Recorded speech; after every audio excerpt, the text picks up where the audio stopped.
அனைவருக்கும் வணக்கம். இந்த பூமர் கும்பல்லாம் பார்த்தீங்கன்னா கதற ஆரம்பிக்கிறாங்க. எங்களுக்கு வந்து ஓட்டு போடுங்க மக்களே, ஓட்டு போடுங்க மக்களே அப்படின்னு சொல்லி பார்த்தீங்கன்னா லிட்ரலாக ஓட்டு பிச்சை கேட்குறாங்க அப்படின்னு தான் சொல்லணும். அதாவது 4 பேர் வந்து வரிசையாக உட்காந்துறாங்க. மாயா, மணி, அதுக்கப்புறம் விஷ்ணு, இந்த பக்கம் தினேஷ்.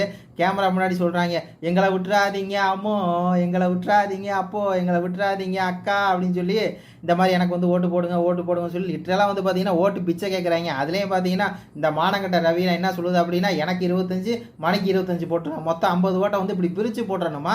அதே மாதிரி பார்த்தீங்கன்னா தினேஷ்க்கு 25 விஷ்ணுக்கு 25 இப்படி பிரித்து போட்டுறணுமா. கடைசியில் 150 ஓட்டு எனக்கு போட்டுருங்க, எனக்கு வந்து போக விருப்பமே இல்லை அப்படின்னு சொல்லி பார்த்தீங்கன்னா ஒரு பக்கம் ரவீனா புலம்ப, இன்னொரு பக்கம் வந்து தினேஷ் தயவு செஞ்சு எனக்கு வந்து ஓட்டு போட்டிருக்க, தயவு செஞ்சு ஓட்டு போட்டிருக்க அப்படின்னு சொல்லி சொல்கிறாரு.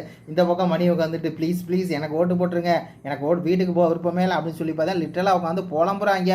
உடனே திருப்பி வந்து மணி சொல்கிறாரு, விட்டுறாதீங்க எப்போ அப்படின்னு சொல்லி பார்த்தீங்கன்னா அந்த பாட்டை லிட்டரலாக வந்து பாடி ஓட்டு பிச்சை கேட்குறாங்க. அதாவது இத்தனை சீசனில் எவ்வளவோ கண்டஸ்டன் நம்ம வந்து பார்த்துருக்கோம்.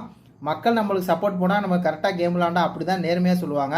ஆனால் இந்த அளவுக்கு வந்து பார்த்தீங்கன்னா ஓப்பனாக டேரிங்காக உட்காந்து மக்கள்கிட்ட வந்து எனக்கு ஓட்டு போடுங்க சொல்லி ஓட்டு பிச்சை கேட்குற ஒரே ஒரு ஆள் இவங்க தான். இந்த 4 பேர் தான் பூமர் கும்பல் தான் பயத்தில் இருக்காங்க.